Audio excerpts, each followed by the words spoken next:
राहुल का बचपन एक छोटे शहर की तंग गलियों में बीता। पिता स्कूल में अध्यापक और माँ गृहिणी।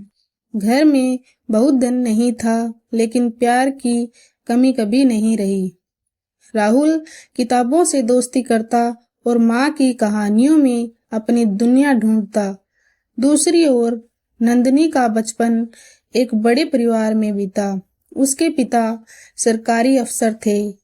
घर में सुविधा और आराम की कोई कमी नहीं थी, लेकिन बड़ी होने के साथ उसने सीखा, अमीरी हर बार खुशी नहीं देती, कभी कभी अकेलापन भी छोड़ जाती है। राहुल और नंदिनी का बचपन कभी साथ नहीं बीता, लेकिन दोनों की आत्माओं में कहीं न कहीं मासूमियत और खालीपन एक जैसा था। कॉलेज के पहले दिन राहुल खोया सा कैंपस में घूम रहा था। एक आवाज आई, अरे ध्यान से गिर जाओगे। राहुल ने मुड़कर देखा, सामने वही लड़की, नीले कुर्ते में, आंखों में चमक और चेहरे पर मासूम मुस्कान। यह उनकी पहली मुलाकात थी, जो जिंदगी भर राहुल की यादों में कैद हो गई। धीरे धीरे मुलाकातें बढ़ी, नोट्स का आदान प्रदान, लाइब्रेरी में एक ही टेबल पर पढ़ाई, कैंटीन की चाय, सब उनकी दोस्ती की डोर को मजबूत करता गया। एक दिन नंदिनी ने कहा, राहुल तुम बहुत शांत रहते हो, कभी कभी लगता है तुम इस दुनिया से अलग हो। राहुल मुस्कुराया, शायद इसलिए कि मेरी दुनिया धीरे धीरे तुम्हारी मुस्कान में बस रही है। नंदिनी हंस दी, लेकिन राहुल के दिल में हलचल तेज हो गई। राहुल अक्सर सोचता, क्या मेरी हैसियत नंदिनी से मेल खाती है? मैं एक अध्यापक का बेटा और वो एक अफसर की बेटी।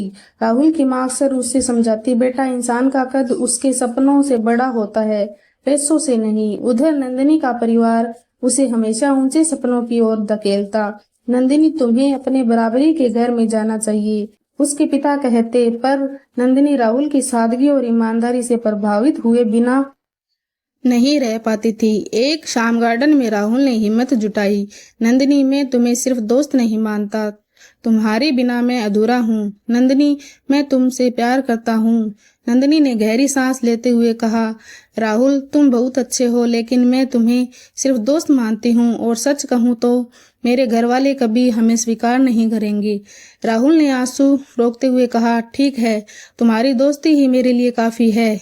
कुछ महीनों बाद हालात ने करवट ली। नंदिनी की माँ ने एक दिन उससे कहा, नंदिनी तुम्हारे पापा ने तुम्हारी शादी के लिए रिश्ता देखा है, लड़का भी अच्छे पद पर है।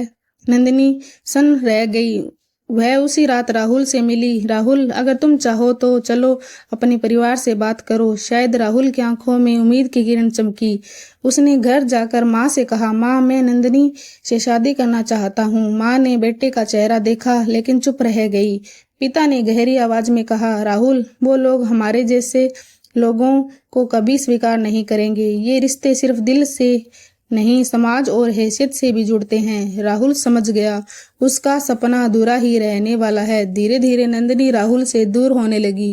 वह जानती थी कि परिवार के सामने उनकी मोहब्बत टिक नहीं पाएगी। एक दिन राहुल ने कहा, क्या हमारी मोहब्बत इतनी कमजोर थी? नंदिनी की आंखों से आंसू गिरे। कमजोर नहीं राहुल, बस हालात मजबूत हैं। कॉलेज खत्म होने से पहले नंदिनी की सगाई हो गई। राहुल ने मजबूर होकर मुस्कुराकर कहा, बधाई हो नंदिनी। उसकी डायरी के पन्नों पर लिखा था, मैंने अपने दिल को खो दिया पर उसकी मुस्कान बचा ली। शादी से पहले नंदिनी ने राहुल को आखिरी बार बुलाया, राहुल तुम मेरी जिंदगी का सबसे खूबसूरत हिस्सा हो, काश हालात अलग होते। राहुल ने उसके आंसुओं को पोंछते हुए कहा, नंदिनी मोहब्बत का मतलब पाना नहीं होता, निभाना होता है। तुम जहाँ भी रहो खुश रहना, यही मेरी दुआ है।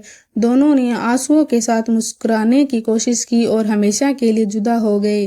नंदिनी अपनी नई दुनिया में चली गई। राहुल वही रहा, अपनी डायरी और यादों के साथ। वह रोज उसी कैंटीन में चाय पीता, उसी लाइब्रेरी में बैठता, उसी बेंच को देखता जहां कभी उनकी हंसी गूंजा करती थी। डायरी के आखिरी पन्ने पर उसने लिखा, कुछ मोहब्बतें अधूरी रहकर ही पूरी होती है। मेरी मोहब्बत भी अब अधूरी रहकर हमेशा जिंदा रहेगी।